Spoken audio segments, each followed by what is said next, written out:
Campus രാഷ്ട്രീയം ആരെയാണ് ചികിത്സിക്കേണ്ടത്? Siraj daily പ്രസിദ്ധീകരിച്ചത്. വിദ്യാർത്ഥികളല്ലേ, എടുത്തുചാട്ടമൊക്കെ ഉണ്ടാകും എന്ന് ന്യായീകരിക്കാവുന്ന അതിക്രമങ്ങളല്ല കേരളത്തിലെ കലാലയങ്ങളില് വിദ്യാർത്ഥി രാഷ്ട്രീയത്തിന്റെ മറവില് നടന്നിട്ടുള്ളത്. ലക്ഷണമൊത്ത ക്രിമിനൽ പ്രവർത്തനങ്ങള് ഒന്നല്ല എത്രയോ ഉണ്ട്. ആർക്കു വേണ്ടിയാണ് ഈ അക്രമങ്ങള്, കൊലപാതകങ്ങള്? വിദ്യാർത്ഥി സംഘടനകള് തമ്മിലുള്ള സംഘർഷം കേരളത്തില് പുതിയ കാര്യമല്ല. സ്കൂളുകളില്, കോളേജുകളില്, സർവകലാശാലകളില് വിദ്യാർത്ഥി ഏറ്റുമുട്ടല് നടന്നിട്ടുണ്ട്. ജീവാപായം വരെ എത്തിയ അതിക്രമങ്ങള് വിദ്യാർത്ഥി രാഷ്ട്രീയത്തിന്റെ പേരില് പ്രബുദ്ധ കേരളത്തില് അരങ്ങേറിയിട്ടുമുണ്ട്. അക്രമ രാഷ്ട്രീയത്തിനെതിരെ ഘോരഘോരം പ്രസംഗിക്കുന്ന രാഷ്ട്രീയ നേതാക്കൾക്ക് അതവസാനിപ്പിക്കണമെന്ന് ആത്മാർത്ഥമായ ആഗ്രഹമില്ല. അതുകൊണ്ടാണ് ക്യാമ്പസുകൾ ഇപ്പോഴും നീറിപ്പുകയുന്നത്. പിന്തുണക്കാനും സംരക്ഷിക്കാനും നേതാക്കളുണ്ട് എന്ന ധൈര്യമാണ് വിദ്യാർത്ഥി രാഷ്ട്രീയത്തിന്റെ അഹന്ത. സഹപാഠിയെ അടിച്ചും തൊഴിച്ചും തക്കം കിട്ടിയാല് നെഞ്ചില് കടാരയിറക്കിയും ധീരത പ്രകടിപ്പിക്കുന്ന വിദ്യാർത്ഥി നേതാക്കൾക്ക് സാമൂഹിക മാധ്യമങ്ങളിൽ ലഭിക്കുന്ന താര പരിവേഷങ്ങൾ ക്യാമ്പസ് അക്രമങ്ങളുടെ എണ്ണം വർദ്ധിപ്പിക്കുന്നുണ്ട്. കഴിഞ്ഞ ദിവസം കാലിക്കറ്റ് സർവകലാശാല ഡിസോൺ കലോത്സവത്തിനിടെയുണ്ടായ അക്രമങ്ങളുടെ ദൃശ്യങ്ങൾ ഞെട്ടലോടെയാണ് നമ്മൾ കണ്ടത്. മലയാളികളെ ഒന്നാകെ ലജ്ജിപ്പിക്കേണ്ട ദൃശ്യങ്ങളാണത്. വീണുകിടക്കുന്ന SFI പ്രവർത്തകനെ കമ്പികൊണ്ടും കസേരകൊണ്ടും പൊതിരെ തല്ലിപ്പക തീർക്കുന്ന KSU നേതാവിന്റേതടക്കം ദൃശ്യങ്ങളാണ് പുറത്തുവന്നത്.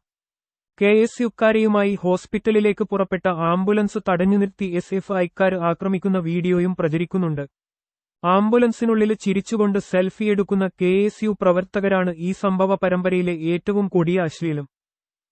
വിദ്യാർത്ഥികളില് രാഷ്ട്രീയ ബോധ്യങ്ങളുണ്ടാക്കാനും അവരെ അലസരാകാനു വിടാതെ പ്രതികരണശേഷിയുള്ളവരാക്കി മാറ്റാനുമാണ് വിദ്യാർത്ഥി സംഘടനകൾ പരിശ്രമിക്കേണ്ടത്.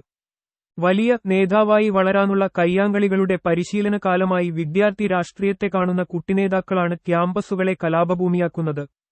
കിട്ടുന്നതായാലും കൊടുക്കുന്നതായാലും ഓരോ അടിയും രാഷ്ട്രീയ നിക്ഷേപമാക്കി മാറ്റാനുള്ള മെയ് വഴക്ക് മാജിക്കാനുള്ള അവസരമായി ക്യാമ്പസ് രാഷ്ട്രീയത്തെ കാണുന്ന മനോവൈകൃതങ്ങളെ ചികിത്സിച്ചു ഭേദപ്പെടുത്തേണ്ടതുണ്ട്. നമ്മള് തമ്മില് തല്ലുന്നതെന്തിന് എന്ന വിശാലമായ സൗഹൃദ ബോധ്യങ്ങളിലേക്ക് വിദ്യാർത്ഥി സംഘടനകൾക്ക് വികസിക്കാൻ കഴിയുന്നില്ലെങ്കിൽ അവര് ക്യാമ്പസിനു പുറത്തു പ്രവർത്തിക്കട്ടെ എന്ന് തീരുമാനമെടുക്കുകയാണ് അഭികാമ്യം. വിദ്യാർത്ഥികളല്ലേ, എടുത്തുചാട്ടമൊക്കെ ഉണ്ടാകും എന്ന് ന്യായീകരിക്കാവുന്ന അതിക്രമങ്ങളല്ല കേരളത്തിലെ കലാലയങ്ങളില് വിദ്യാർത്ഥി രാഷ്ട്രീയത്തിന്റെ മറവില് നടന്നിട്ടുള്ളത്. ലക്ഷണമൊത്ത ക്രിമിനൽ പ്രവർത്തനങ്ങള് ഒന്നല്ല എത്രയോ ഉണ്ട്. ആർക്കു വേണ്ടിയാണ് ഈ അക്രമങ്ങള്, കൊലപാതകങ്ങള്? ജനാധിപത്യ രാഷ്ട്രീയത്തില് ആയുധത്തിന്റെ സ്ഥാനമെവിടെയാണ്? ആഘോഷവേളകളെപ്പോലും ഭീകരവാഴ്ചയുടെയും ക്രൂരമായ അടിച്ചമർത്തലിന്റെയും വേദിയാക്കി മാറ്റുന്നവര് എന്ത് സന്ദേശമാണ് സമൂഹത്തിന് നൽകുന്നത്? ഒരു ചെറുപ്പക്കാരനെ തലയോട്ടി പൊളിഞ്ഞുപോകാവുന്ന വിധം തല്ലിച്ചതച്ച കുറ്റവാളികള് വിദ്യാർത്ഥികള് എന്ന ആനുകൂല്യത്തിന് അർഹരാണോ? അവരെ സംഘടനയുടെ പുറത്തിരുത്താന് താമസമെന്ത്? കേരളത്തിലെ ക്യാമ്പസുകളില് SFIക്കാണ് മേൽക്കൈ. ചിലയിടങ്ങളില് KSUവും ശക്തമായ സാന്നിധ്യമാണ്. സ്വാതന്ത്ര്യം, ജനാധിപത്യം, സോഷ്യലിസമാണ് SFIയുടെ മുദ്രാവാക്യം. പഠനം, സമരം, സാഹോദര്യമാണ് KSUവിന്റെ അടയാളവാക്കുകള്. രണ്ട് സംഘടനകളും ക്യാമ്പസുകളിൽ എത്ര കണ്ട് ഈ മുദ്രാവാക്യങ്ങൾ പ്രയോഗവത്കരിക്കുന്നുണ്ട് എന്ന കാര്യം സ്വയം പരിശോധനയ്ക്ക് വിധേയമാക്കണം. തങ്ങളുടേതല്ലാത്ത ഒരു കൊടിയും പാറില്ലെന്ന, തങ്ങളുടേതല്ലാത്ത ഒരു മുദ്രാവാക്യവും മുഴങ്ങാന് പാടില്ലെന്ന ധിക്കാരം ജനാധിപത്യത്തിന്റെയും സാഹോദര്യത്തിന്റെയും ഏത് കള്ളിയിലാണ് എഴുതിച്ചേർക്കുക? പുതിയ കാലത്ത് വലിയ രാഷ്ട്രീയ ദൗത്യങ്ങൾ ഏറ്റെടുക്കാന് ബാധ്യതയുള്ള രണ്ട് മതേതര വിദ്യാർത്ഥി സംഘടനകള് മുഖാമുഖം നിന്ന് പോർവിളിക്കുന്നതും തമ്മില് തല്ലുന്നതും എത്രമേൽ അപഹാസ്യമാണ് എന്ന് ചിന്തിക്കാന് കഴിയുന്ന നേതാക്കള് രണ്ടിടങ്ങളിലും ഇല്ലെന്നാണോ?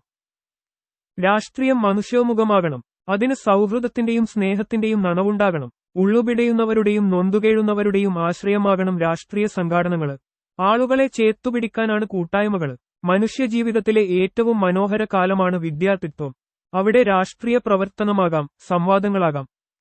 പക്ഷേ എളിയില് കത്തി ഒളിപ്പിച്ചു കടത്താനും സഹപാഠിയെ ടാർഗറ്റ് ചെയ്ത് ഇല്ലാതാക്കാനും ശ്രമിക്കുന്നവര് മനോഹരമായ വിദ്യാർത്ഥി ജീവിതകാലത്തിനുമേല് മാരകമായ പ്രഹരമേൽപ്പിക്കുകയാണ്. നിങ്ങളോട് യോജിക്കുന്നവരെ മാത്രമല്ല, കഠിനമായി വിയോജിക്കുന്നവരെ കൂടി ഉൾക്കൊള്ളുന്നതാണ് ജനാധിപത്യം. വിയോജിക്കുന്നവരോടും സൗഹൃദപ്പെടാന് കഴിയുന്ന ഒരാളുടെ മനോവിചാരങ്ങളെയാണ് സർഗാത്മക രാഷ്ട്രീയ പ്രവർത്തനം എന്നു വിളിക്കുന്നത്.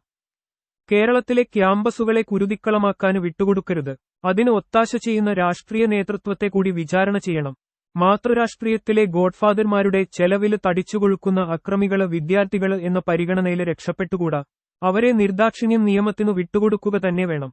പഠനോപകരണങ്ങൾ കൊണ്ടുവരേണ്ട ഇടങ്ങളാണ് പാഠശാലകള്. അവിടേക്ക് ആയുധവുമായി കയറിവരുന്നൊരാള്, അയാള് ഏത് കൊടി പിടിക്കുന്നയാളാണെങ്കിലും പടിക്ക് പുറത്തുനിർത്താന് കോളേജ് അധികൃതർക്ക് അധികാരം നൽകണം. അക്രമികളെ പരിലാളിക്കുകയും പരിരക്ഷിക്കുകയും ചെയ്യുന്ന രാഷ്ട്രീയ വിലാസമുള്ള അധ്യാപകര് എല്ലാ കോളേജുകളിലുമുണ്ട്. എല്ലാ അക്രമങ്ങൾക്കും രാഷ്ട്രീയ ന്യായം ചമയ്ക്കുന്ന ഇത്തരക്കാരുടെ തണലിലാണ് പല കുട്ടിനേതാക്കളും കോഴ്സുകൾ പൂർത്തിയാക്കുന്നത്.